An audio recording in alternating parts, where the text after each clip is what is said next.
Milionário compra um quadro em um leilão, mas encontra uma mensagem oculta na moldura.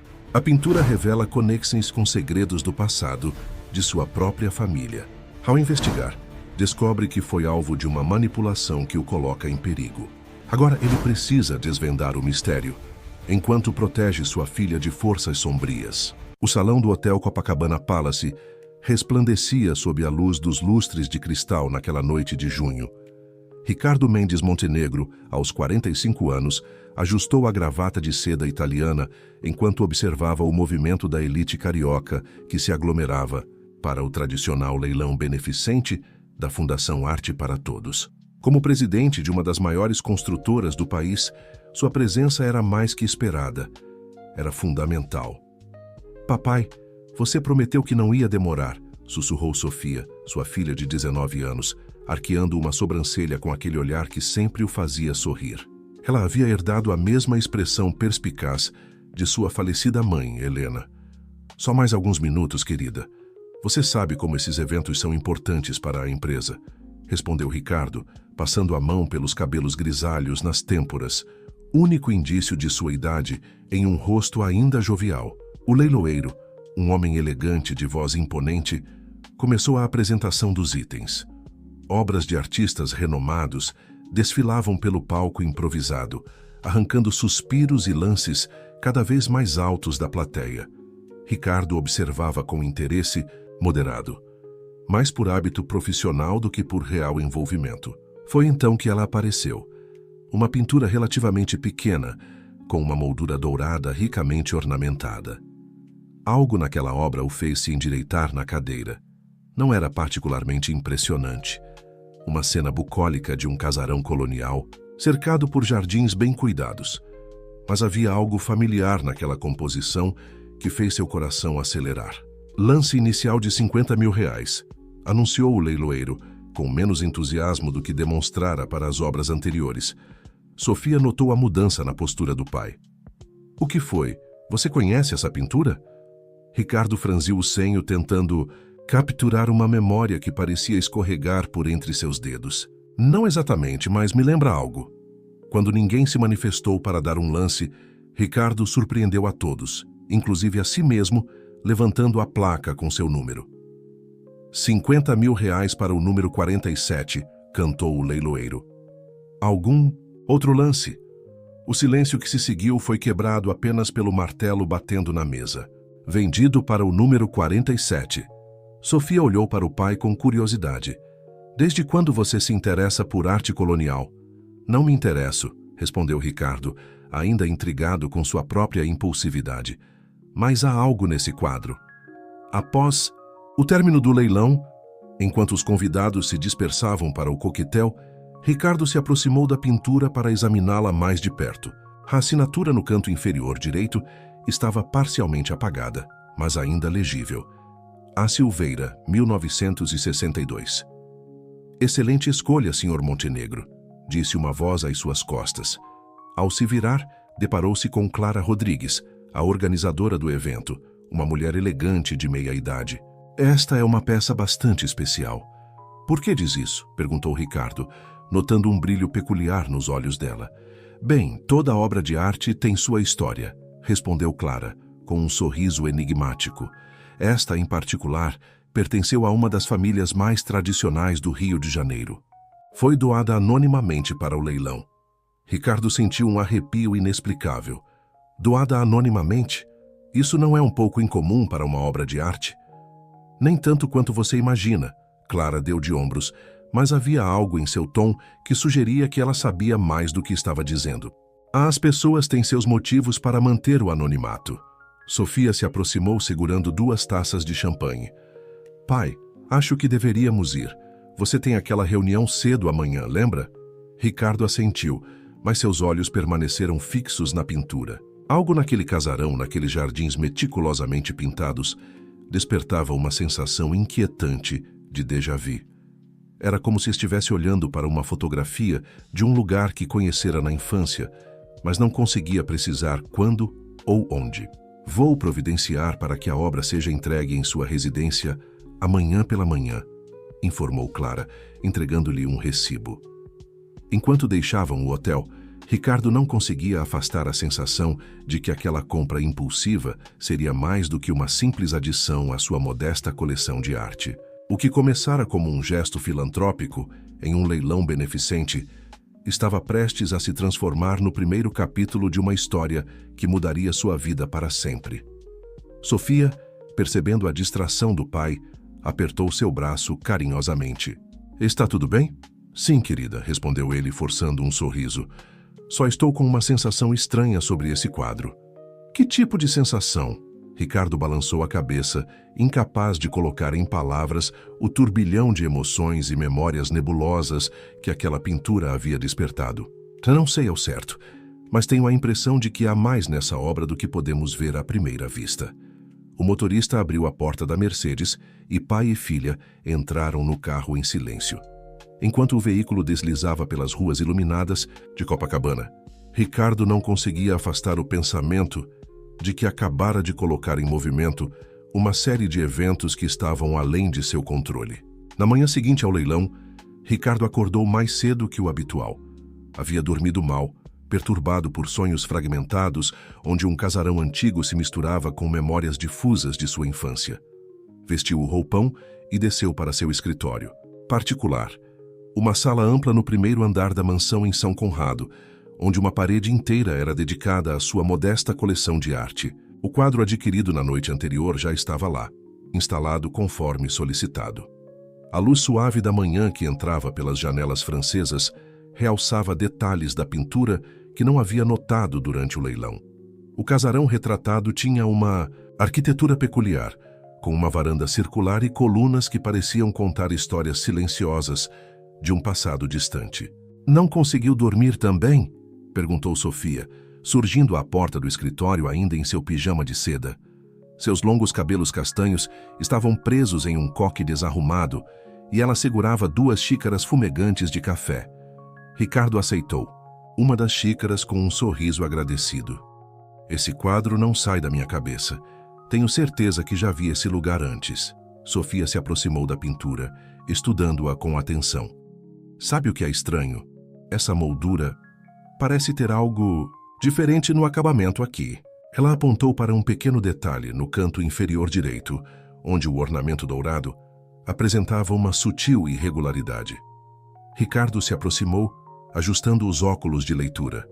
De fato, havia algo estranho naquele ponto específico. Passou os dedos pela superfície da moldura e sentiu uma pequena saliência. "Interessante. Talvez devêssemos chamar alguém para avaliar", sugeriu Sofia. "Aquela restauradora que trabalhou no quadro da mamãe ano passado, a Ana Luísa. Ela é muito competente." Ricardo assentiu, lembrando-se da profissional que havia feito um excelente trabalho restaurando uma antiga tela de Helena. Ana Luísa Campos tinha uma reputação impecável no mercado de arte do Rio de Janeiro, conhecida por sua discrição e expertise. Enquanto esperavam a restauradora, que concordou em fazer uma visita ainda naquela manhã, Ricardo cancelou seus compromissos iniciais do dia e começou a pesquisar sobre o autor da obra. A Silveira revelou-se ser Augusto Silveira, um artista pouco conhecido da década de 1960, especializado em retratar propriedades históricas brasileiras. "Pai, olha isso", chamou Sofia, que também pesquisava em seu tablet. Aparentemente, Augusto Silveira tinha uma técnica peculiar de incluir elementos ocultos em suas obras. Segundo esse artigo, ele era conhecido por esconder mensagens e símbolos em suas pinturas. Antes que pudessem aprofundar a pesquisa, a campainha tocou. Ana Luísa chegou pontualmente, carregando sua maleta de instrumentos. Era uma mulher de cerca de 50 anos com um ar sereno e profissional, vestida de forma elegante, mas discreta. "Bom dia, Sr. Montenegro, Sofia", cumprimentou ela, dirigindo-se imediatamente ao quadro. "Bonita aquisição. Augusto Silveira, não é? Ele tem um estilo bastante característico." Com gestos precisos e metodicamente, Ana Luísa começou a examinar a obra, primeiro com uma lupa de alta precisão, depois com uma pequena lanterna UV. Ao chegar à área da moldura que Sofia havia notado, sua expressão mudou sutilmente. "Interessante", murmurou ela. puxando de sua maleta um instrumento que parecia uma espécie de microcâmera. Há uma anomalia na estrutura da moldura neste ponto. Parece intencional. Ricardo e Sofia observavam atentamente enquanto Ana Luísa manipulava cuidadosamente a área suspeita. Com um suave clique, um minúsculo compartimento se abriu na moldura, revelando um papel dobrado e amarelado pelo tempo. Extraordinário, disse Ana Luísa, usando pinças delicadas para retirar o papel. Em todos os meus anos de restauração, nunca vi algo assim em uma moldura dessa época. Com mãos trêmulas, Ricardo pegou o papel cuidadosamente. Ao desdobrá-lo, deparou-se com uma série de símbolos e números organizados em um padrão aparentemente aleatório. No topo do papel havia uma única frase escrita à mão. A chave está onde o sol toca o jardim às 6. Isso é uma mensagem codificada? Perguntou Sofia, seus olhos brilhando de excitação. Ana Luísa examinou o papel com interesse profissional. A julgar pela deterioração do papel e o tipo de tinta, isso deve ter sido escrito na mesma época em que o quadro foi pintado. Ricardo sentiu um calafrio percorrer sua espinha ao reconhecer algo nos símbolos. Essa sequência me parece familiar de alguma forma. Como assim, pai? Não sei explicar, respondeu ele, passando a mão pelos cabelos em um gesto nervoso. Mas tenho quase certeza que já vi algo parecido antes. Talvez em algum documento do meu pai. Ana Luísa guardou seus instrumentos metodicamente. Senhor Montenegro, se me permite a sugestão, conheço um especialista em criptografia histórica. Ele é professor na PUC e já trabalhou em casos semelhantes, de documentos codificados do período colonial. Ricardo assentiu, mas sua mente estava longe. A descoberta daquele papel havia despertado algo em suas memórias. Uma conexão que não conseguia explicar. Porque seu pai, um empresário pragmático do ramo da construção civil, teria alguma relação com mensagens codificadas em quadros antigos? Sofia, percebendo a perturbação do pai, colocou a mão em seu ombro. Pai, você está bem? Estou, respondeu ele forçando um sorriso. Só pensando em como uma compra aparentemente simples em um leilão beneficente pode se transformar em algo tão intrigante. O que nenhum deles poderia imaginar naquele momento era que aquela descoberta era apenas o primeiro passo em uma jornada que revelaria segredos há muito enterrados, não apenas sobre o quadro, mas sobre a própria família Montenegro. Naquela mesma tarde, o escritório de Ricardo transformou-se em um improvisado centro de investigações. O professor Marcos Vieira, especialista em criptografia histórica indicado por Ana Luísa, examinava atentamente a mensagem encontrada na moldura. Era um homem de seus 60 anos, com óculos de armação grossa e um ar distraído de acadêmico. Fascinante, murmurou ele, passando os dedos pelo papel amarelado. Este é um sistema de codificação que remonta ao período colonial brasileiro. Veja como os símbolos se repetem em um padrão específico. Sofia, que não desgrudara do local desde a descoberta pela manhã, debruçou-se sobre a mesa. E o que significa a chave está onde o sol toca o jardim às 6? Provavelmente, uma referência a um local específico, respondeu o professor ajustando os óculos. O interessante é que este tipo de mensagem codificada era comum entre membros de sociedades secretas do século XIX, especialmente aquelas ligadas a famílias influentes do Império. Ricardo, que estivera absorto em pensamentos enquanto observava, a pintura virou-se abruptamente. Professor, o senhor disse Império. Sim, por quê? Porque acabei de me lembrar de algo, disse Ricardo, dirigindo-se a uma estante antiga de mogno no canto do escritório. Meu pai costumava guardar documentos importantes aqui. Ele removeu alguns livros, revelando uma pequena porta de madeira camuflada na estante. Com dedos ágeis, digitou uma combinação no teclado eletrônico, instalado discretamente. Pai, eu nem sabia que isso existia, exclamou Sofia, surpresa. Seu avô era um homem precavido, respondeu Ricardo, retirando uma caixa de documentos do compartimento. E agora entendo por quê. Dentro da caixa, entre papéis amarelados e fotografias antigas, Ricardo encontrou um diário de capa de couro. Na primeira página, a data, 1985. Era a caligrafia inconfundível de seu pai, Roberto Montenegro. "Olhem isso", disse Ricardo, sua voz tremendo levemente ao ler um trecho. "A Sociedade do Jardim Imperial mantém seus segredos há gerações. Como guardião designado, devo proteger o legado que nos foi confiado. O quadro de Silveira é apenas uma das chaves." O professor Vieira ajustou os óculos, visivelmente intrigado. "A Sociedade do Jardim Imperial? Já ouvi rumores sobre ela. Supostamente era um grupo seleto de famílias que detinham informações comprometedoras sobre transações financeiras do período imperial." Sofia pegou uma das fotografias que caíram do diário. Nela, um homem jovem, que ela reconheceu como seu avô, estava em pé diante de um casarão que parecia estranhamente familiar. "Pai, olha, é o mesmo casarão do quadro." Ricardo examinou a foto com atenção. "É a antiga Fazenda São Joaquim, em Petrópolis. Meu pai me levou lá quando eu tinha uns 10 anos. Lembro que ele passou horas conversando com um senhor idoso enquanto eu brincava nos jardins." "Isso explica por que o quadro te pareceu familiar no leilão", observou Sofia. O professor Vieira pegou a fotografia com cuidado. "A arquitetura é típica do Segundo Império. Vejam as colunas da varanda e notem aquele relógio de sol no jardim." Ricardo sentiu seu coração acelerar.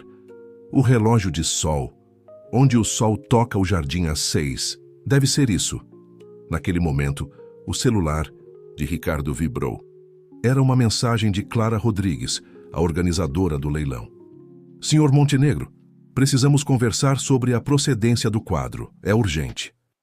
Antes que pudesse responder, outra mensagem chegou, desta vez de um número desconhecido. "A pintura não deveria ter saído do leilão. Sugiro que a devolva antes que a situação se complique." Sofia, que lia por cima do ombro do pai, franziu o senho. "Pai, isso parece uma ameaça." "Senhores", interrompeu o professor Vieira, que continuava analisando o diário, "há algo aqui que vocês precisam ver." Aparentemente, seu pai não era o único guardião. Havia outros, cada um responsável por uma parte de um conjunto maior de informações.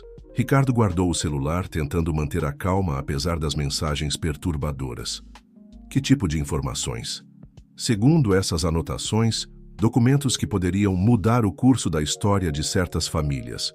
Seu pai menciona especificamente transações financeiras questionáveis, que remontam ao Império e que continuaram através de gerações. Sofia pegou outro documento da caixa, um recorte de jornal de 1990. A manchete falava sobre uma exposição de arte cancelada misteriosamente, onde obras de Augusto Silveira seriam o destaque. "Professor", chamou ela, "aqui diz que todas as obras dessa exposição desapareceram na noite anterior à abertura. E olha só quem era o curador: Antônio Silveira Neto, filho do artista." Ricardo pegou o recorte, reconhecendo um nome entre os patrocinadores da exposição.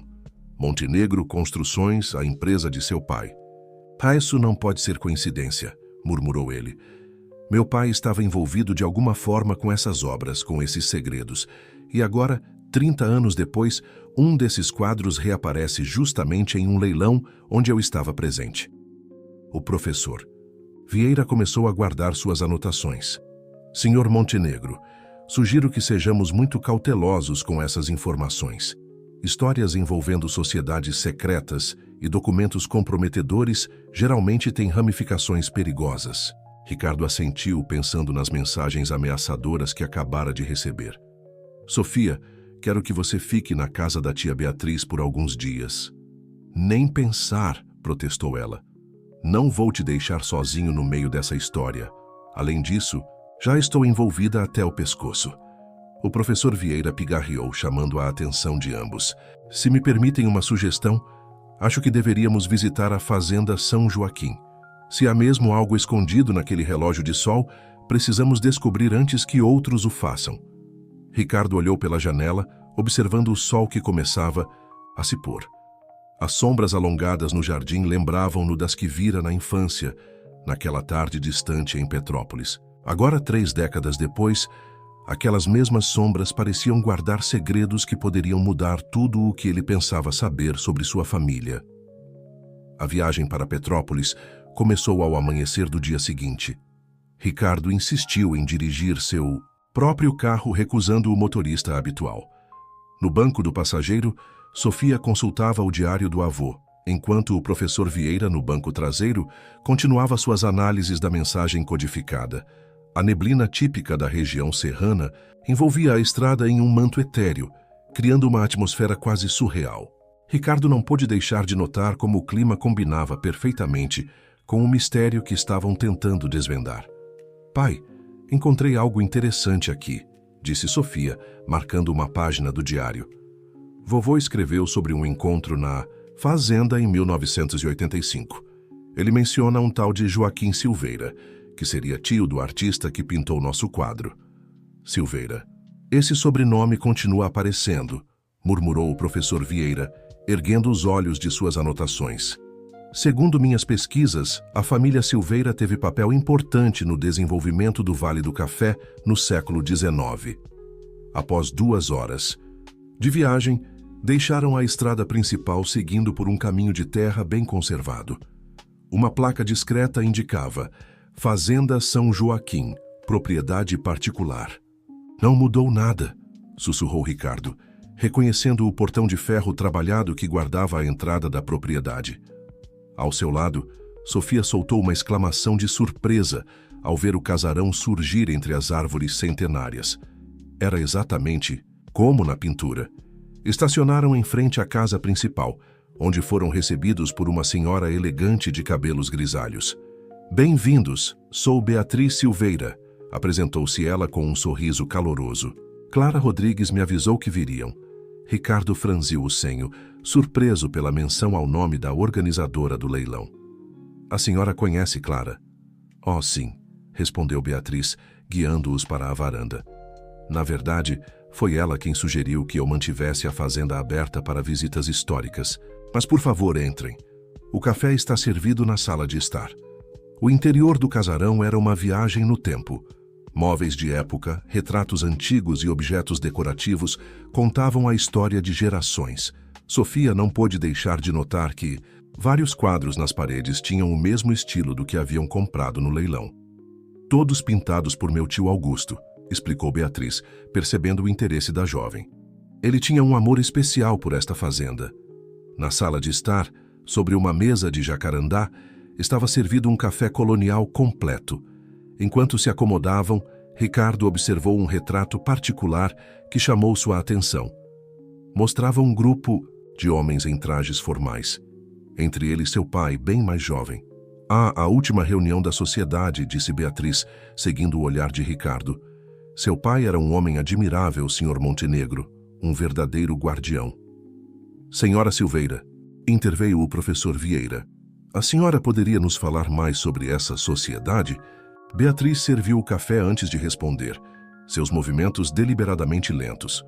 "A Sociedade do Jardim Imperial foi criada para proteger certos registros históricos, documentos que, nas mãos erradas, poderiam causar grande alvoroço em famílias tradicionais." "E os quadros de seu tio?" perguntou Sofia. "Qual era sua relação com esses documentos?" Um sorriso enigmático surgiu nos lábios de Beatriz. "Meu tio Augusto era um homem brilhante. Ele desenvolveu um sistema único de preservar informações através de sua arte. Cada quadro contém pistas que, quando combinadas, revelam a localização de algo muito importante." Ricardo colocou sua xícara na mesa com um pouco mais de força que o necessário. "E por que esse quadro específico apareceu justamente naquele leilão?" "Nem todos concordam que certos segredos devam permanecer enterrados", respondeu Beatriz, seu tom ficando mais sério.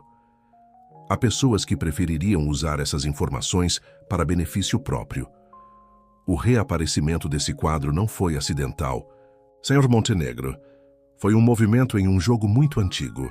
O professor Vieira pigarreou, ajustando seus óculos. "A mensagem que encontramos menciona o relógio de sol. Ele ainda existe?" "Claro", respondeu Beatriz, levantando-se. "Está no mesmo lugar há mais de um século. Gostariam de vê-lo?" O grupo seguiu a anfitriã através de um corredor que levava aos fundos da casa. O jardim era magnífico, com canteiros geometricamente desenhados e uma fonte central. E lá estava ele, o relógio de sol exatamente como na fotografia antiga. Às 6 horas, murmurou Ricardo, lembrando-se da mensagem. Precisamente, concordou Beatriz. Mas sugiro que esperemos o momento certo. Faltam apenas 2 horas. Para as 6 da tarde. Enquanto isso, há algo que vocês precisam saber sobre Clara Rodrigues e o verdadeiro motivo pelo qual aquele quadro foi parar no leilão. Sofia, que estivera examinando o jardim, voltou rapidamente sua atenção para Beatriz. Como assim? Clara não é apenas uma organizadora de eventos, explicou Beatriz, sua voz baixando para quase um sussurro. Ela é neta de Antônio Silveira Neto, o filho do meu tio Augusto, e ela tem suas próprias razões para querer que este quadro específico chegasse às mãos de seu pai, Sr. Montenegro.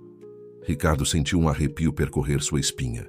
As peças do quebra-cabeça começavam a se encaixar, mas o quadro que formavam era muito mais complexo e perturbador do que ele poderia imaginar. O sol começava sua descida no horizonte, e com ele, a promessa de que em 2 horas, mais segredos viriam à luz. O grupo se acomodou na varanda dos fundos da fazenda, observando o jardim enquanto Beatriz servia mais café. O ar da tarde estava carregado de expectativa, e as sombras se alongavam lentamente pelo gramado bem cuidado. Clara sempre soube da existência desses quadros, começou Beatriz, seus olhos fixos na xícara à sua frente. Mas o que ela realmente busca não são as obras em si, e sim o que elas podem revelar sobre seu avô, Antônio. E o que seria? Perguntou Ricardo, inclinando-se para a frente em sua cadeira. Beatriz suspirou profundamente antes de continuar. Antônio, o filho de Augusto, descobriu algo nos anos 90 que o perturbou profundamente. Algo relacionado às transações registradas nos documentos protegidos pela sociedade. Ele planejava revelar tudo, mas a exposição cancelada, completou Sofia. Foi por isso que ela nunca aconteceu? Exatamente. Na véspera da abertura, todos os quadros desapareceram misteriosamente. Antônio também desapareceu por um tempo, só retornando meses depois completamente mudado. Nunca mais tocou no assunto dos documentos ou dos quadros. O professor Vieira, que estivera fazendo anotações, ergueu os olhos. E Clara acredita que esses documentos poderiam limpar o nome do avô? Não apenas isso, respondeu Beatriz. Ela acredita que seu avô foi persuadido a se calar. E que seu pai, Sr. Montenegro, saberia o motivo. Ricardo empalideceu. Meu pai? Mas por quê? Roberto Montenegro era o principal guardião da sociedade na época. Se alguém soubesse o que realmente aconteceu com Antônio, seria ele. Sofia consultou o diário do avô novamente. Aqui não há nenhuma menção direta a Antônio Silveira Neto, mas tem várias páginas arrancadas. Seu pai era meticuloso em proteger informações sensíveis, explicou Beatriz. Mas há algo que Clara não sabe. Augusto Silveira não confiava apenas em documentos escritos. Ele criou um sistema muito mais engenhoso. Nesse momento, o relógio da sala badalou 5 vezes. Faltava apenas 1 hora. Os quadros, continuou Beatriz, são parte de um mapa. Cada um contém coordenadas específicas e instruções codificadas. Quando combinados na sequência correta, revelam a localização de um cofre. E o que existe nesse cofre? Perguntou Ricardo. A verdade sobre várias famílias importantes do Brasil. Registros de transações questionáveis, acordos secretos, manipulações financeiras que se estenderam por gerações. Mas também algo mais pessoal. Cartas que Antônio Silveira Neto escreveu, explicando suas descobertas e os motivos de seu silêncio repentino. O professor Vieira se levantou, caminhando até a balaustrada da varanda. E o relógio de sol? É a primeira chave, respondeu Beatriz. Às 6 horas, a sombra do gnomon aponta para algo que nos levará ao próximo passo. Os minutos seguintes passaram lentamente, com o grupo observando o movimento do sol e suas sombras pelo jardim. Sofia aproveitou o tempo para fotografar discretamente alguns detalhes do local, incluindo outros quadros de Augusto Silveira pendurados nas paredes. Às 17h55, Beatriz os conduziu até o relógio de sol. Observem atentamente, instruiu ela. O segredo não está apenas na sombra, mas no que ela revela. Conforme o sol se aproximava do horizonte, a sombra do gnomon começou a se alongar pelo jardim. Exatamente às 6 horas, ela tocou uma pequena marca no pavimento que circundava o relógio, um símbolo quase imperceptível entalhado na pedra. "Ali!" exclamou Sofia, apontando para o símbolo. Era idêntico a um dos que aparecia na mensagem codificada encontrada no quadro. O professor Vieira rapidamente consultou suas anotações.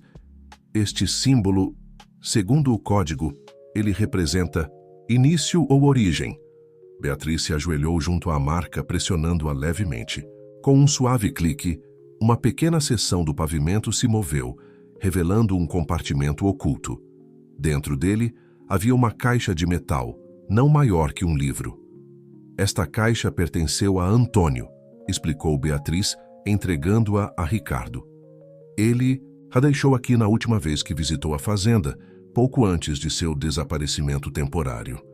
Com mãos trêmulas, Ricardo abriu a caixa. Dentro, encontrou um envelope amarelado endereçado a Roberto Montenegro e um pequeno caderno de capa preta.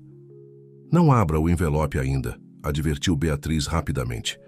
"Há pessoas que não gostariam que seu conteúdo viesse à tona. O mesmo grupo que forçou Antônio ao silêncio ainda está ativo." "E por que me ajudar então?" questionou Ricardo. "Por que se arriscar?" Beatriz sorriu tristemente. "Porque já passou da hora da verdade vir à tona. E porque prometi a seu pai que, quando chegasse o momento, eu ajudaria seu filho a completar o quebra-cabeça." Nesse instante, um barulho de carro aproximando-se chamou a atenção do grupo. Beatriz ficou tensa. "Rápido, guardem tudo. Temos visitas inesperadas." Sofia olhou através das árvores e reconheceu o carro que se aproximava. "Pai, é o carro da Clara Rodrigues. Ela não deveria estar aqui agora", murmurou Beatriz, sua expressão preocupada. "Senhor Montenegro, há uma saída pelos fundos do jardim. Sugiro que a usem imediatamente. Eu lidarei com Clara." Ricardo hesitou, segurando a caixa com força. "Mas, e a senhora?" "Não se preocupe comigo. Clara não é a única que sabe jogar esse jogo. Vão e lembrem-se, o próximo quadro está no Museu Imperial. Procurem pela Vista do Vale do Paraíba, também de Augusto Silveira. Ele contém a próxima parte do mapa. O caminho pelos fundos do jardim da Fazenda São Joaquim serpenteava entre árvores centenárias e arbustos bem aparados. Ricardo, Sofia e o professor Vieira moviam-se rapidamente, guiados pela luz cada vez mais fraca do crepúsculo.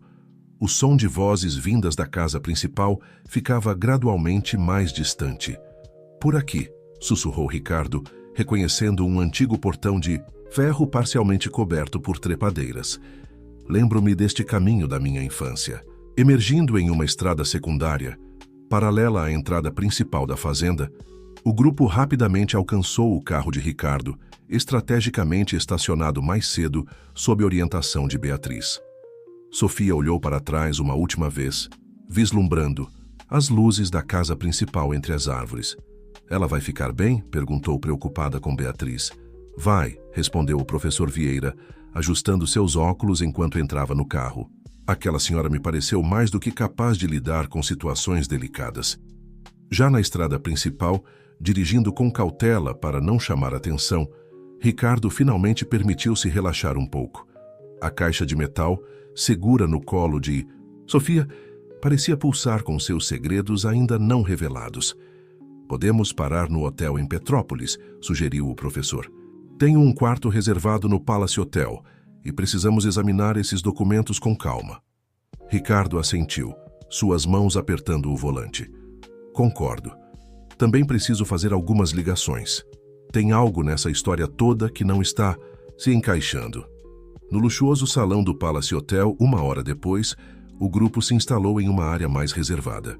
O professor Vieira espalhou suas anotações sobre uma mesa de madeira nobre, enquanto Sofia cuidadosamente abria a caixa metálica. "Vejam isso", disse ela, retirando o caderno de capa preta.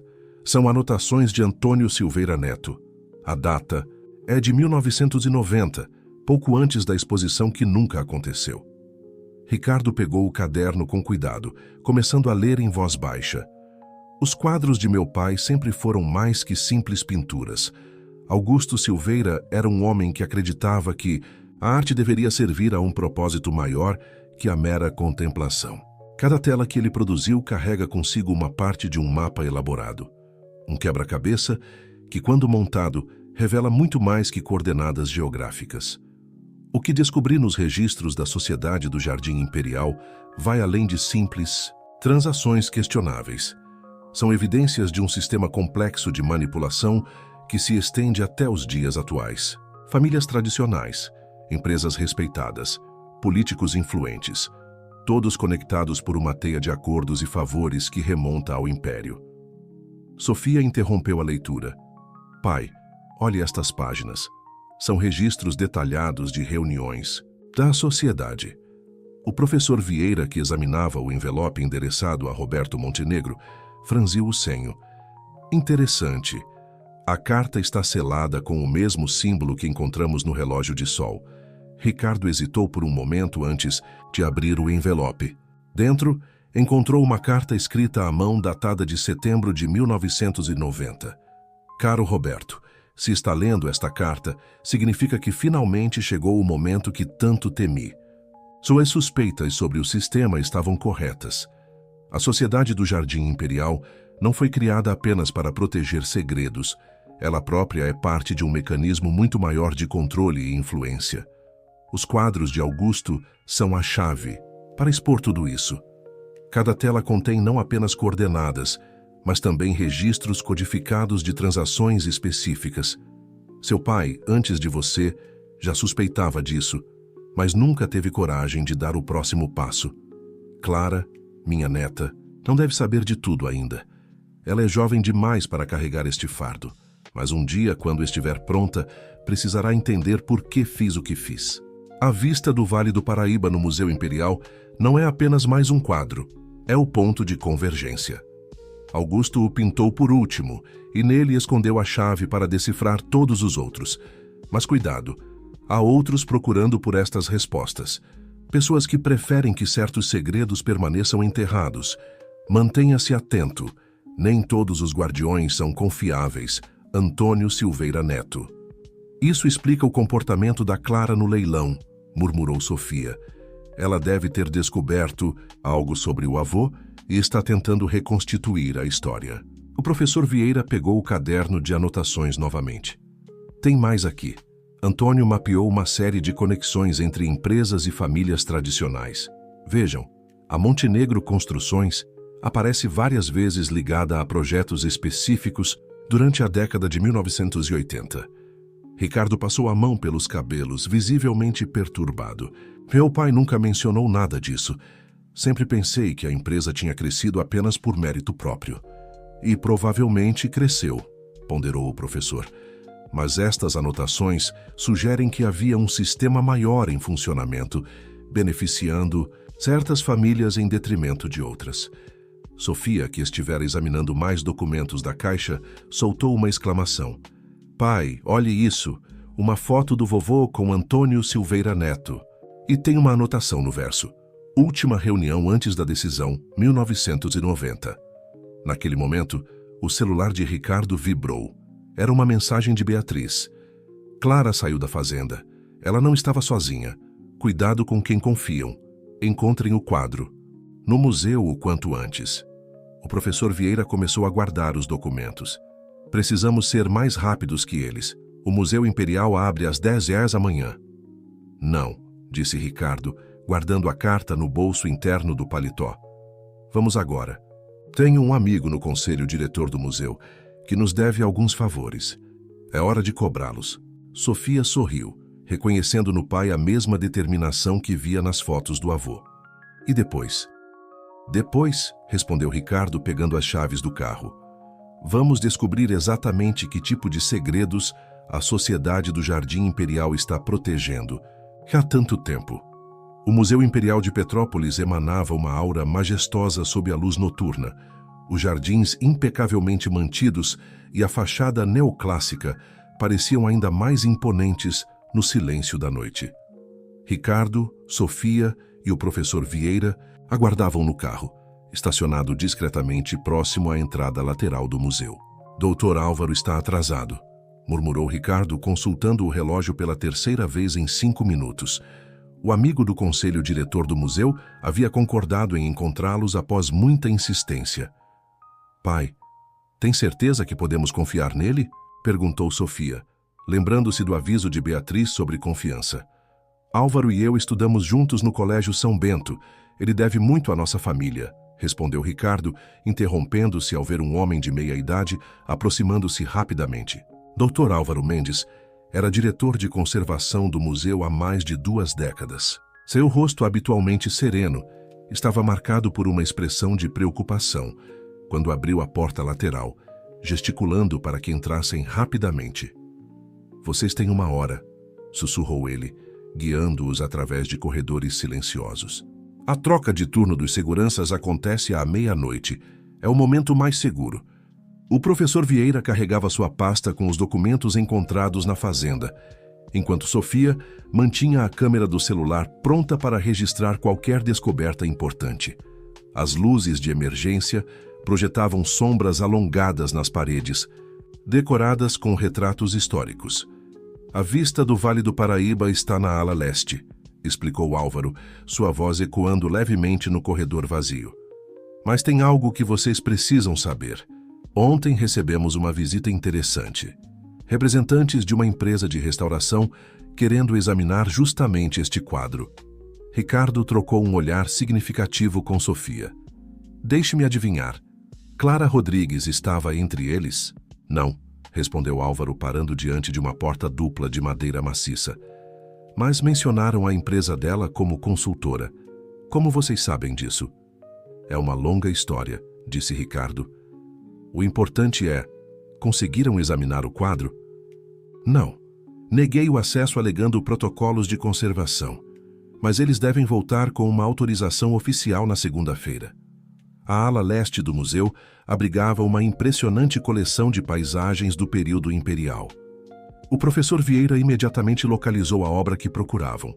Uma tela de dimensões médias, retratando o Vale do Paraíba em seu auge cafeeiro. Incrível, murmurou ele, aproximando-se com sua lupa especial. Observem como Augusto Silveira incorporou elementos arquitetônicos específicos na paisagem. Cada fazenda retratada parece ter um significado próprio. Sofia fotografava discretamente os detalhes que o professor indicava, quando algo chamou sua atenção. Pai, olhe isso. A assinatura do artista tem algo diferente. Ricardo examinou o canto inferior direito da tela. A assinatura de A. Silveira parecia conter pequenos símbolos integrados às letras, símbolos muito semelhantes aos encontrados na mensagem codificada do primeiro quadro. Professor, chamou ele, pode comparar com suas anotações? O professor Vieira rapidamente consultou seus papéis. Fascinante. São variações dos mesmos símbolos, mas em uma sequência diferente. E vejam como eles se relacionam com os elementos da paisagem.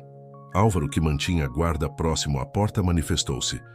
Tem algo mais que vocês deveriam ver. Venham comigo até a reserva técnica. Na pequena sala adjacente à galeria, Álvaro retirou uma pasta de um arquivo. Quando assumi a direção de conservação, cataloguei todos os documentos relacionados às obras do acervo. Esta pasta contém os registros de aquisição do quadro de Silveira. Sofia pegou os documentos com cuidado. Isso é interessante. O quadro foi doado ao museu em 1991, logo após o cancelamento da exposição que Antônio Silveira Neto organizaria. Exatamente, confirmou Álvaro. E o mais curioso, a doação foi feita pela Montenegro Construções. Ricardo sentiu o sangue gelar. Meu pai, ele doou o quadro ao museu?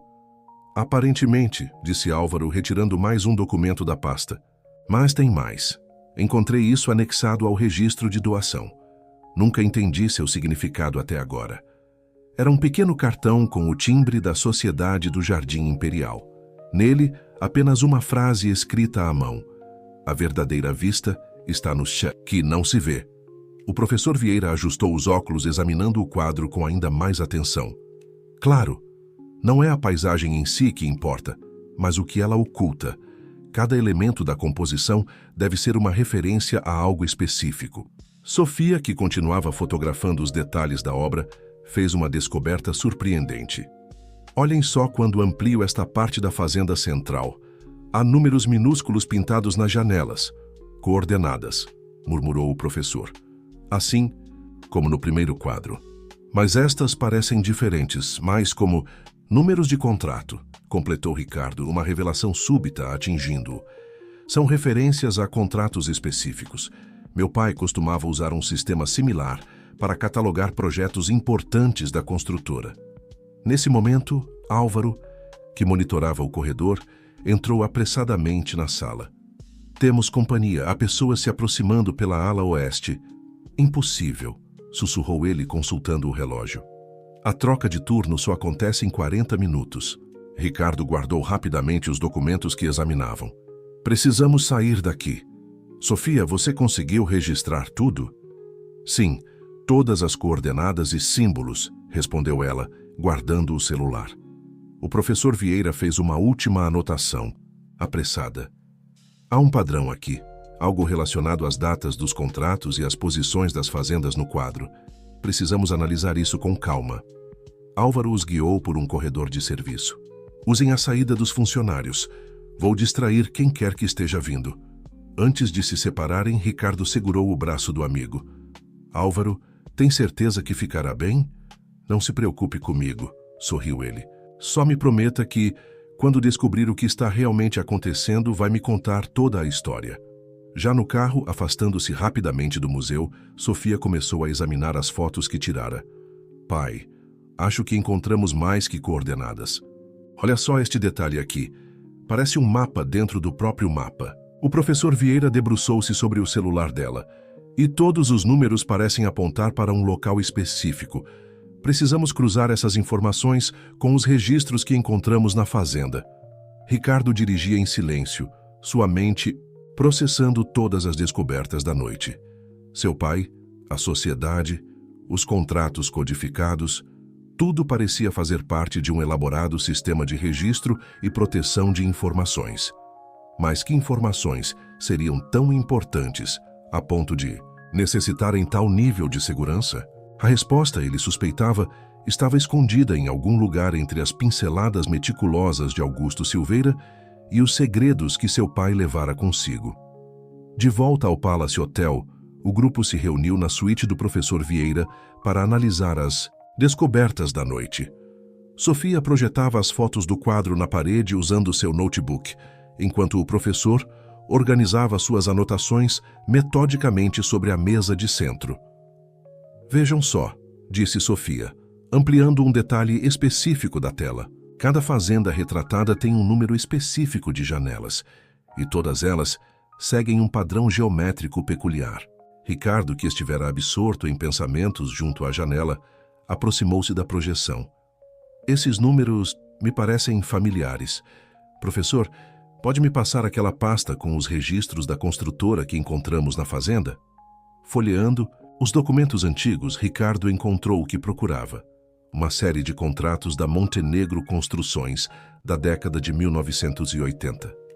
É exatamente o que eu suspeitava. Os números nas janelas correspondem a projetos específicos da empresa. Que tipo de projetos? Perguntou Sofia, intrigada. Grandes obras públicas, respondeu Ricardo, sua voz traindo uma mistura de surpresa e preocupação. Hospitais, escolas, centros administrativos. Mas tem algo estranho aqui. Algumas dessas obras nunca foram concluídas, embora os registros mostrem pagamentos integrais. O professor Vieira ajustou os óculos, examinando os documentos. Interessante. E se cruzarmos essas informações com os símbolos encontrados na assinatura do quadro? Ele rapidamente fez alguns cálculos em seu caderno. As coordenadas não apontam para locais físicos, como pensávamos inicialmente. São referências a datas e valores. Um sistema de contabilidade paralela, talvez? Sofia, que continuava analisando as fotos, fez outra descoberta. Olhem só este detalhe no céu do quadro. As nuvens formam um padrão que se repete. E se aplicarmos o mesmo código que encontramos no primeiro quadro, são nomes, completou o professor, consultando suas anotações sobre a cifra. Nomes de empresas e pessoas influentes da época. Ricardo sentou-se pesadamente em uma poltrona. Meu pai Moacir estava registrando tudo, não apenas transações questionáveis, mas um sistema inteiro de influências e favores. E por isso, Antônio Silveira Neto quis expor tudo em 1990. Concluiu: Sofia, ele deve ter descoberto a verdadeira extensão desse sistema. Naquele momento, o celular de Ricardo vibrou. Era uma mensagem de Beatriz. Clara não estava sozinha na fazenda. Descobri que ela tem conexões com o grupo Albuquerque. Cuidado. Albuquerque? Questionou Sofia. Como o Banco Albuquerque? Ricardo empalideceu. O Banco Albuquerque foi um dos principais financiadores dos projetos da construtora naquela época. E se não me engano, ele voltou aos documentos rapidamente. Sim, aqui está. Eles aparecem em vários dos contratos codificados no quadro. O professor Vieira, que digitava algo em seu tablet, ergueu os olhos. Senhores, acho que precisamos considerar a verdadeira dimensão do que estamos descobrindo. Não são apenas contratos antigas ou transações questionáveis. É um sistema que aparentemente continua em operação. Ele virou o tablet, mostrando uma reportagem recente sobre grandes obras públicas. Vejam as empresas envolvidas, os mesmos nomes, as mesmas conexões, apenas com novas fachadas. Sofia começou a fazer conexões em seu notebook. E não é só isso. Clara Rodrigues não trabalha apenas com arte. Sua empresa de consultoria presta serviços para várias dessas corporações. Ela não está atrás apenas da história do avô, murmurou Ricardo. Está atrás dos registros atuais. Um ruído no corredor fez todos se sobressaltarem. Passos se aproximavam da suíte. Esperavam alguém? Sussurrou Sofia, começando a guardar seu equipamento. O professor Vieira balançou a cabeça negativamente, movendo-se silenciosamente até a porta. Os passos pararam exatamente diante da suíte. Ricardo fez um gesto silencioso para Sofia, indicando a sacada. Ela entendeu imediatamente, guardando os documentos mais importantes em sua mochila. A maçaneta da porta começou a girar lentamente. Serviço de quarto, anunciou uma voz feminina. Não pedimos nada, respondeu o professor Vieira, mantendo a voz firme. Houve um momento de silêncio, seguido pelo som de passos se afastando rapidamente. Ricardo soltou a respiração que não percebera estar segurando. Precisamos sair daqui, agora. Mas para onde? Perguntou Sofia. O professor Vieira já guardava suas anotações. Tenho uma casa em Teresópolis. É discreta e segura. Podemos continuar nossas análises lá. Ricardo assentiu, pegando seu celular. Vou avisar Beatriz. Ela precisa saber que o grupo Albuquerque está envolvido. Enquanto preparavam-se para partir discretamente, Sofia fez uma última descoberta nas fotos do quadro. Pai, professor, olhem isso. No reflexo do rio, há uma sequência de números quase invisível. E se compararmos com os registros bancários da época, são números de contas, completou Ricardo, reconhecendo o padrão. Contas secretas usadas para movimentações específicas. Meu Deus, não é à toa que tantas pessoas poderosas querem manter isso em segredo. O professor Vieira terminou de guardar seus pertences. E agora temos que decidir. O que fazemos com todas essas informações? Ricardo olhou para a filha, depois para as fotografias do quadro que revelava tantos segredos. Continuamos. Meu pai e Antônio Silveira Neto tentaram expor a verdade há 30 anos. Agora é nossa vez de completar o que eles começaram. Sofia sorriu, reconhecendo a determinação no olhar do pai. Mas precisamos ser mais espertos que eles. Precisamos encontrar um modo de expor tudo isso sem nos colocar na mira de pessoas tão poderosas. E eu acho, disse o professor Vieira, que o próximo quadro pode nos dar exatamente o que precisamos para isso. A casa do professor Vieira, em Teresópolis, era uma construção discreta em meio a um exuberante jardim de hortênsias. Localizada em uma rua tranquila do alto, o imóvel tinha um aspecto acolhedor que contrastava com a tensão que seus ocupantes carregavam. Já passava das 3 da manhã, quando finalmente se instalaram no escritório do professor. Uma sala aconchegante, repleta de livros e antiguidades. Vejam só o que encontrei nos arquivos digitalizados da Biblioteca Nacional, disse Sofia, que trabalhava incansavelmente em seu notebook desde que chegaram. Uma foto de 1985 é uma reportagem sobre a inauguração da nova sede do Banco Albuquerque.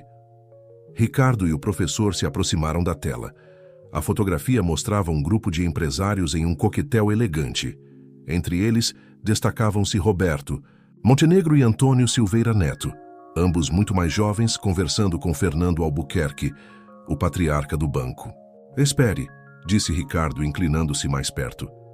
"Aquela mulher ao lado do meu pai não pode ser Helena Albuquerque Montenegro", completou o professor Vieira suavemente. "Sua mãe, Sofia." Sofia sentiu seu coração acelerar. "Minha mãe era uma Albuquerque? Mas por que nunca me contaram isso?" Ricardo passou a mão pelos cabelos grisalhos, um gesto que Sofia reconhecia como sinal de nervosismo. "Sua mãe. Ela havia se afastado da família antes de nos casarmos. Nunca quis falar sobre os motivos e eu respeitei sua decisão." O professor Vieira remexeu em sua pasta, retirando um recorte de jornal antigo. "Talvez isso explique algumas coisas. É um artigo de 1988 sobre uma disputa interna no Banco Albuquerque. Helena estava cotada para assumir a presidência, mas renunciou abruptamente a seu posto no conselho. Foi na mesma época em que ela começou a investigar as operações do banco", murmurou Ricardo, memórias antigas voltando à superfície. "Ela passava noites em claro revisando documentos, fazendo anotações, até que um dia ela descobriu algo que não deveria", completou Sofia, compreendendo. "Finalmente. E preferiu se afastar de tudo." O professor ajustou seus óculos analisando mais documentos. E não foi coincidência que, 2 anos depois, Antônio Silveira Neto tentou expor todo o esquema através da exposição dos quadros. Ricardo levantou-se abruptamente, dirigindo-se a uma das estantes. "Professor, tem algo que preciso mostrar. Na confusão da saída do hotel não tive chance." Ele retirou do bolso interno do paletó um pequeno caderno semelhante a uma agenda. "Encontrei isso escondido dentro do forro da caixa metálica da fazenda." O caderno estava preenchido com a caligrafia delicada de Helena Montenegro. Eram anotações detalhadas sobre operações financeiras, nomes e datas, todas relacionadas ao período em que ela trabalhara no banco. "Minha mãe?", sussurrou Sofia, folheando as páginas com cuidado. Ela estava juntando provas. "E não, estava sozinha", acrescentou o professor Vieira, conectando os pontos. "Antônio Silveira Neto deve ter chegado às mesmas descobertas através dos registros da Sociedade do Jardim Imperial. Por isso ele planejou a exposição. Era uma forma de revelar tudo através dos quadros codificados." Ricardo pegou seu celular, abrindo a foto do quadro do museu. "E agora entendo por que meu pai doou aquela obra específica ao Museu Imperial. Não era apenas para preservá-la. Era para mantê-la em exposição pública", completou Sofia. "Onde todos pudessem ver, mas apenas os que conhecessem o código poderiam entender." Naquele momento, o telefone fixo da casa tocou, fazendo todos saltarem. O professor atendeu com cautela. "Alô? Ah, Beatriz. Sim, estamos todos bem." Ele colocou no viva-voz para que todos pudessem ouvir. "Tenho novidades", disse a voz de Beatriz, soando tensa. "Clara acaba de convocar uma reunião extraordinária do Conselho do Banco Albuquerque para segunda-feira. E adivinhem, o principal item da pauta é a reavaliação dos ativos históricos do banco. Ela está tentando agir antes que possamos expor tudo", concluiu Ricardo. "Tem mais", continuou Beatriz. "Descobri por que ela estava tão interessada no primeiro quadro. Helena havia deixado uma carta para Clara que só deveria ser entregue quando ela completasse 30 anos. Essa data seria na próxima semana", completou Sofia, lembrando-se da data de nascimento que vira nos documentos de Clara. "Exatamente. Clara não está apenas seguindo ordens do banco. Ela está tentando descobrir a verdade sobre o que aconteceu com sua família, assim como vocês." Ricardo trocou um olhar significativo com Sofia. "Então talvez ela não seja nossa inimiga, mas as pessoas por trás dela são", alertou Beatriz. O banco não vai deixar que esses segredos venham à tona facilmente. Vocês precisam... A ligação foi subitamente interrompida. Beatriz, chamou o professor Vieira. Apenas o tom de linha ocupada respondeu. Sofia já estava em seu notebook, digitando rapidamente. Tem algo estranho. Todos os arquivos que encontrei sobre o banco estão sendo deletados da internet. É como se alguém estivesse apagando sistematicamente qualquer registro. Eles estão se movendo, disse Ricardo, sua voz grave. Precisamos agir rápido. Professor, onde fica o próximo quadro? O professor Vieira consultou suas anotações. Segundo os códigos que deciframos, deve estar em um lugar chamado Capela das Rosas. Ricardo empalideceu. A capela particular da família Albuquerque, onde Helena está sepultada. Sofia fechou seu notebook com determinação. Então é lá que vamos encontrar as respostas que mamãe queria que Clara descobrisse. E talvez, acrescentou o professor, seja lá que finalmente entenderemos por que tantas pessoas poderosas estão dispostas a tudo para manter esses quadros em segredo. O amanhecer encontrou o grupo a caminho da Capela das Rosas, localizada em uma propriedade particular da família Albuquerque, nos arredores de Petrópolis. A neblina da manhã envolvia a estrada sinuosa em um manto etéreo, conferindo um ar quase místico à jornada. A capela foi construída em 1912 por Eduardo Albuquerque, bisavô de sua mãe, explicou o professor Vieira a Sofia, consultando suas anotações. Era tradicionalmente usada para cerimônias familiares importantes e para guardar segredos. Completou Ricardo, seus olhos fixos na estrada. Helena sempre dizia que havia algo especial naquela capela, mas nunca entendia exatamente o que. Sofia, no banco traseiro, examinava as últimas páginas do diário de sua mãe. Aqui tem uma anotação sobre a capela. Parece um verso. Onde as rosas encontram o sol, a verdade se revela no vitral da fé. O carro contornou uma última curva, revelando finalmente a Capela das Rosas. Era uma construção em estilo gótico, suas paredes de pedra clara cobertas parcialmente por trepadeiras floridas. Um pequeno cemitério familiar ocupava o terreno lateral, cercado por um jardim de rosas cuidadosamente mantido. Tem algo errado, murmurou Ricardo, estacionando a uma distância segura. O portão está já aberto. E aquele carro, apontou Sofia, é o mesmo que vimos no museu ontem à noite. O professor Vieira ajustou seus óculos, observando o veículo estacionado próximo à capela. Parece que não somos os únicos com interesse neste lugar hoje. Aproximaram-se com cautela. O interior da capela estava iluminado, raios de sol, atravessando os vitrais coloridos e criando padrões caleidoscópicos no piso de mármore. E lá, diante do altar, estava Clara Rodrigues. Sabia que viriam, disse ela sem se virar, sua voz ecoando suavemente pelo espaço sagrado. Na verdade, estive esperando por este momento há muito tempo. Ricardo deu um passo à frente. Clara, não! Ela o interrompeu, virando-se finalmente. Seus olhos estavam marejados. Primeiro preciso que vejam algo. Ela segurava uma carta, o papel visivelmente envelhecido. Helena, sua esposa, sua mãe, ela deixou isso para mim. Sofia se aproximou lentamente. A carta que Beatriz mencionou. Clara assentiu. Deveria ser entregue quando eu completasse 30 anos, mas com tudo o que está acontecendo, meu contato no banco a entregou antes. Com mãos trêmulas, ela começou a ler. Querida Clara, quando esta carta chegar às suas mãos, muitas coisas terão mudado. Você já deve ter descoberto parte da verdade sobre sua família, sobre o banco, sobre os quadros. Mas há algo que você precisa entender. Seu avô, Antônio, não era o vilão dessa história. O que ele descobriu, o que eu descobri, vai além de simples transações financeiras questionáveis.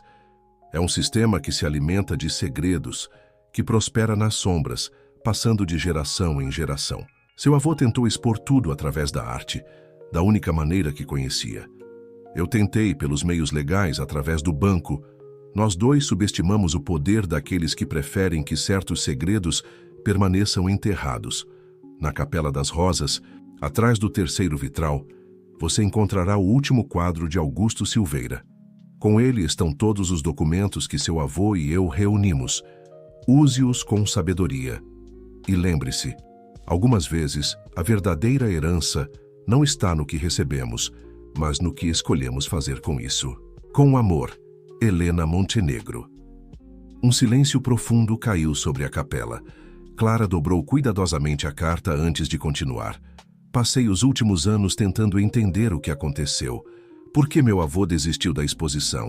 Por que Helena se afastou do banco? Agora começo a compreender. Ricardo se aproximou do vitral mencionado na carta. Era uma composição complexa, retratando Santa Rosa de Lima, padroeira da América Latina. O mecanismo deve estar aqui, completou o professor Vieira, identificando um pequeno detalhe na moldura do vitral. Com um clique suave, um compartimento secreto se abriu na parede. Dentro, encontraram não apenas o quadro mencionado, mas também uma pasta repleta de documentos. A pintura era diferente das outras, menor, mais intimista, retratando o interior da própria capela. Na cena, um raio de sol atravessava o vitral principal, iluminando um grupo de pessoas em oração. Os rostos, sussurrou Sofia, examinando a tela de perto. São todos membros das famílias envolvidas, e vejam as sombras que eles projetam. O professor Vieira rapidamente pegou suas anotações. As sombras formam os mesmos símbolos que encontramos nos outros quadros. É a chave final do código. Clara abriu a pasta de documentos com cuidado. Registros de transações, contratos, secretos, cartas. Tudo que meu avô e Helena reuniram ao longo dos anos. Prova suficiente para expor todo o esquema. Por isso o banco está tão desesperado para recuperar os quadros, concluiu Ricardo. Não é apenas pelo que eles revelam, mas pelo que representam. Décadas de segredos cuidadosamente guardados. Naquele momento, um ruído de carros aproximando-se chamou a atenção do grupo. Clara correu até uma das janelas laterais. São eles, disse ela, sua voz tensa. O conselho do banco devem ter descoberto... Temos que sair daqui, disse Ricardo, já recolhendo os documentos. Não, interrompeu Clara sua expressão determinada. Chega de fugir. Está na hora de enfrentarmos isso da maneira correta. Sofia, que estivera examinando o quadro mais atentamente, fez uma descoberta surpreendente. Esperem, tem algo mais. Aqui. Na moldura, parece uma chave USB. O professor Vieira ajustou os óculos, aproximando-se para examinar. Extraordinário. Antônio Silveira Neto deve ter adaptado a moldura anos depois, antevendo que precisaríamos de provas em formato digital. Clara sorriu, um sorriso que misturava tristeza e determinação. Então agora temos uma escolha a fazer. E acho que já sei qual seria a decisão de nossos antecessores. Os sons de passos se aproximando ecoaram pelo lado de fora da capela. O momento da verdade havia chegado. Os passos se aproximavam da entrada da Capela das Rosas, enquanto o grupo se posicionava estrategicamente. Clara guardou rapidamente a chave USB em seu bolso, enquanto Sofia fotografava metodicamente cada documento com seu celular, enviando as imagens para sua nuvem pessoal. O professor Vieira reorganizava suas anotações, e Ricardo mantinha-se próximo, ao altar, seus olhos fixos na porta principal. A pesada porta de madeira se abriu, revelando primeiro a figura imponente de Eduardo Albuquerque, atual presidente do banco, acompanhado por 2 executivos e um homem que Ricardo reconheceu imediatamente, Martim Santos, o atual presidente da Sociedade do Jardim Imperial. Clara, disse Eduardo, sua voz grave ecoando pela capela. Imaginei que a encontraria aqui. Seus olhos percorreram o ambiente, detendo-se em cada pessoa presente. Senhor Montenegro, que surpresa! Agradável. Tio Eduardo, respondeu Clara, sua voz firme.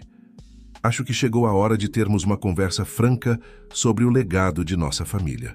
Eduardo Albuquerque avançou alguns passos, suas feições austeras suavizando-se em um sorriso que não alcançava seus olhos. Querida sobrinha, você não faz ideia do perigo que está correndo ao mexer com essas antiguidades.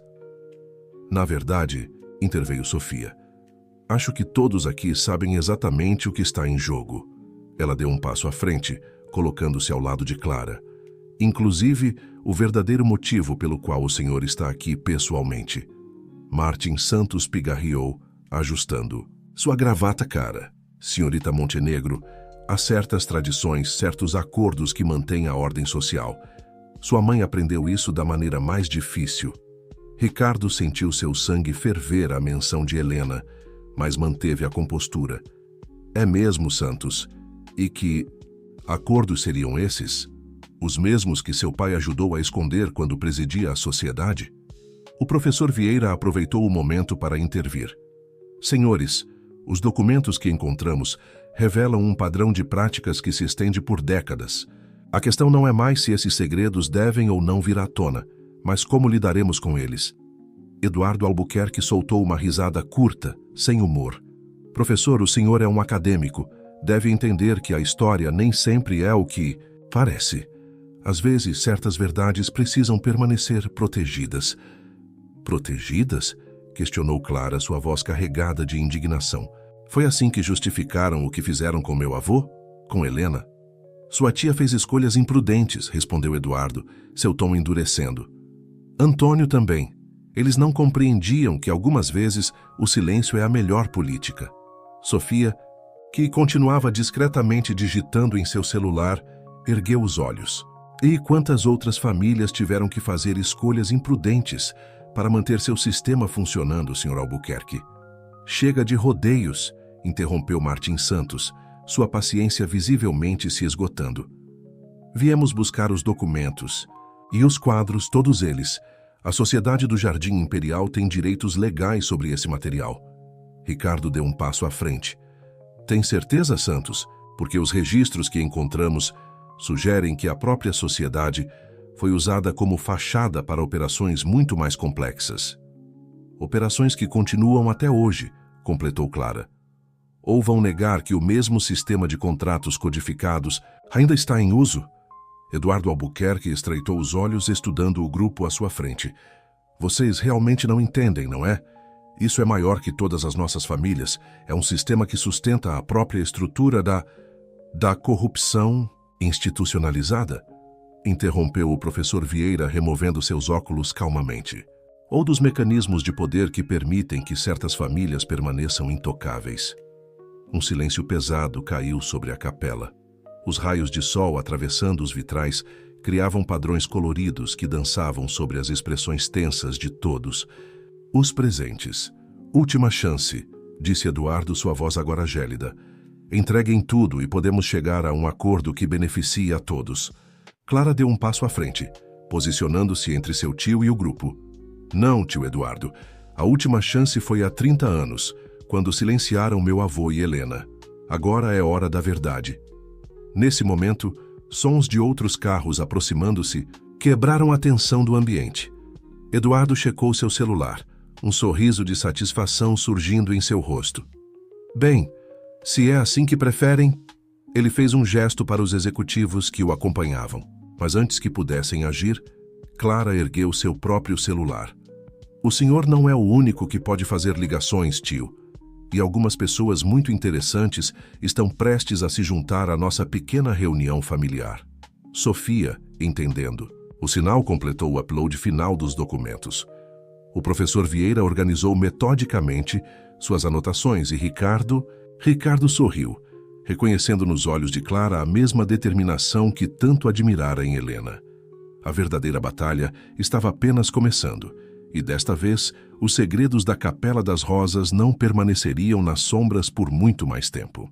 O som de vários carros estacionando no pátio da capela quebrou o pesado silêncio que havia se instalado. Eduardo Albuquerque mantinha seu sorriso confiante, até que a primeira pessoa atravessou a porta. Era Beatriz Silveira, acompanhada por uma equipe de jornalistas investigativos do maior jornal do país. Desculpem o atraso, disse Beatriz, seu olhar sereno encontrando o de Clara. O trânsito na serra estava terrível. Logo em seguida, entraram representantes do Ministério Público e da Comissão de Valores Mobiliários, todos previamente acionados por Clara. através de seus contatos cultivados ao longo dos anos de investigação silenciosa. Isso é um ultraje, protestou Martim Santos, seu rosto vermelho de indignação. A Sociedade do Jardim Imperial tem proteções legais, que não se aplicam a evidências de fraude sistemática, interrompeu uma das promotoras, apresentando um mandado judicial. Estamos aqui para garantir a preservação de evidências históricas importantes. Eduardo Albuquerque mantinha sua postura altiva, mas um leve tremor em suas mãos o traía. Clara, você não tem ideia do que está fazendo. Algumas verdades podem destruir mais do que apenas reputações. Eu sei exatamente o que estou fazendo, tio, respondeu Clara, sua voz firme. Estou honrando o legado do meu avô, de Helena, e de todos aqueles que tentaram expor a verdade antes de nós. O professor Vieira se aproximou dos representantes da justiça, carregando suas anotações meticulosamente organizadas. Os quadros de Augusto Silveira não são apenas obras de arte, são um arquivo histórico codificado. Cada pintura contém registros de transações específicas, todas documentadas aqui. Sofia, que terminara de enviar os últimos arquivos, juntou-se a ele. E não são apenas registros antigos. O sistema continuou operando, evoluindo. Os contratos recentes seguem o mesmo padrão de codificação. Ricardo observava a cena com uma mistura de emoções. 30 anos de segredos estavam finalmente vindo à tona. E com eles, a compreensão do verdadeiro papel de seu pai em toda essa história. Helena sabia que este dia chegaria, disse ele, dirigindo-se a Eduardo. Por isso ela deixou pistas que só Clara poderia seguir. Ela confiava que sua sobrinha teria a coragem que nossa geração não teve. Beatriz se aproximou do altar, onde o último quadro de Augusto Silveira ainda repousava. Esta capela sempre foi mais que um lugar de orações. Era um símbolo do poder que certas famílias exerciam sobre outras. Mas hoje, ela se torna um símbolo de redenção. Os jornalistas documentavam cada momento, enquanto os promotores começavam a recolher oficialmente os documentos e evidências. Martim Santos e os executivos do banco foram discretamente conduzidos para fora da capela para prestar depoimentos. Eduardo Albuquerque, vendo seu mundo desmoronar, fez uma última tentativa. Vocês não entendem.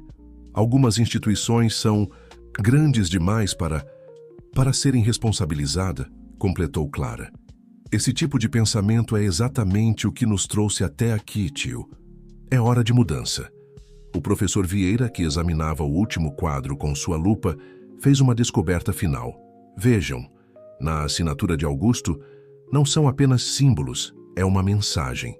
A verdade, como as rosas, precisa de luz para florescer. Sofia sorriu, reconhecendo a profunda sabedoria naquelas palavras. E agora ela finalmente terá sua chance. Nas semanas que se seguiram, a história dos quadros codificados e do sistema que eles documentavam dominou as manchetes. O Banco Albuquerque passou por uma profunda reestruturação, com novos controles e transparência. A Sociedade do Jardim Imperial foi oficialmente dissolvida e seus arquivos históricos foram doados a instituições de pesquisa. Clara assumiu a missão de transformar a Capela das Rosas em um museu dedicado à história da arte e da transparência financeira no Brasil. Os quadros de seu bisavô, Augusto Silveira, foram finalmente expostos como ele sempre desejara, não apenas como obras de arte, mas como testemunhas da história. Ricardo e Sofia fortaleceram ainda mais seus laços através dessa jornada. A Montenegro Construções, sob sua liderança conjunta, estabeleceu novos padrões de governança e transparência no setor. O professor Vieira publicou um extenso estudo sobre o sistema de codificação dos quadros, garantindo que aquele capítulo da história brasileira nunca fosse esquecido.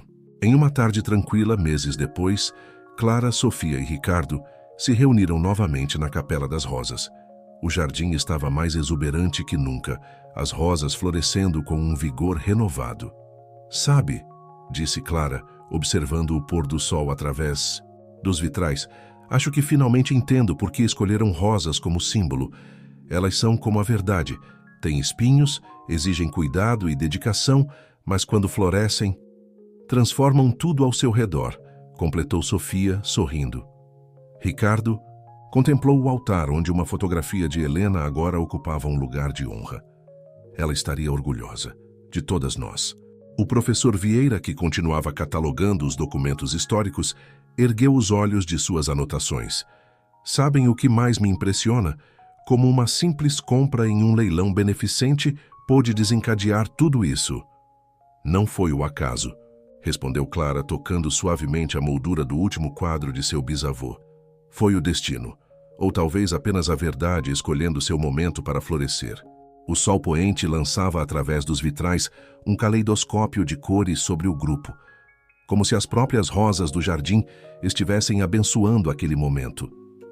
O legado das famílias Montenegro, Silveira e Albuquerque havia sido finalmente transformado, não mais um fardo de segredos, mas um testamento do poder da verdade e da coragem de enfrentá-la.